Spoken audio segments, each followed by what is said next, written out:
40 বছরের সংসার, 4 সন্তানের মুখে হাসি ফোটাতে যে মানুষটা নিজেকে নিঃশেষ করে ফেলেছেন, আজ তার ঠাঁই হচ্ছে না।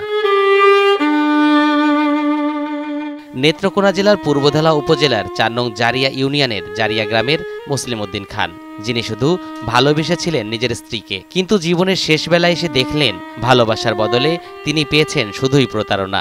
85 সনে বিয়ে করছি আমি।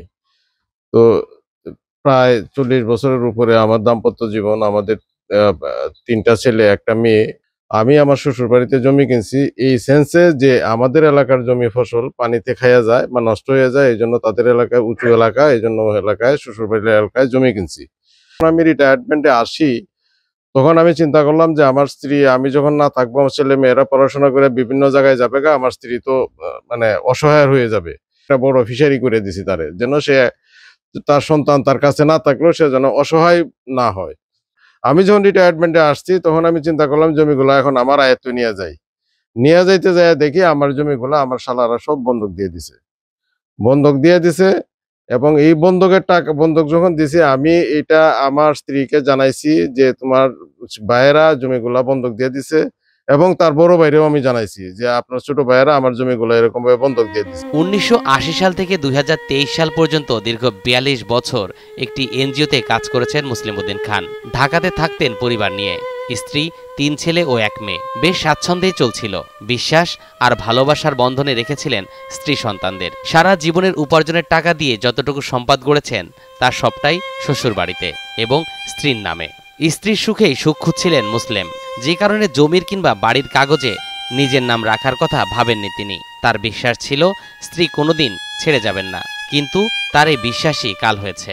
প্রাণপ্রিয় স্ত্রী রাবেয়া আক্তার জবা এখন সম্পত্তি দখল করে আর সংসারে ফিরতে চান না। আমি ওখানে যাইতে পারতেছি না, আমার ছেলে মেয়ের পড়াশোনা এখন আমি কেমনে চালাইবো, এই নিয়ে আমি একটা এখন দুশ্চিন্তার মধ্যে আছি, যার জন্য আমি এখন অসহায়ের মতো হয়ে গেছে যে আমাকে হেল্প করার মতো তারা এমন একটা মানে সন্ত্রাসী মানুষ, আওয়ামী লীগের সন্ত্রাসী ছিল তারা, এবং তাদের নামে 10টা 12টা মামলা আছে। এখানে আমি কুলায় উঠতে পারতেছি না, আমি একটা অসহায় হয়ে গেছি।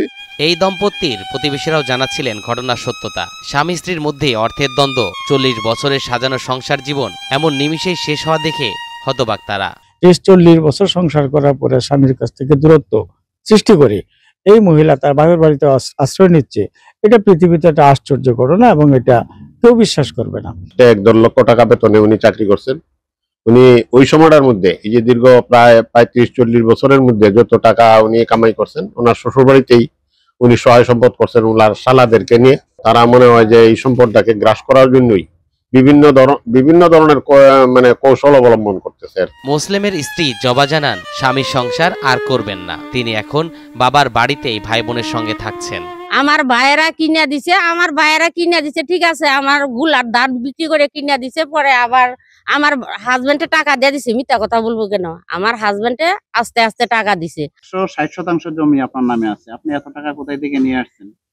এত টাকা সম্পূর্ণ আমার টাকা, এগুলা আমি গরু ফালছি, ছাগল ফালছি, এগুলি আমার ভাইয়েরা বাড়ায় দিছে। হ্যাঁ, নেওয়ার জন্য আপনি যাবেন না এখন?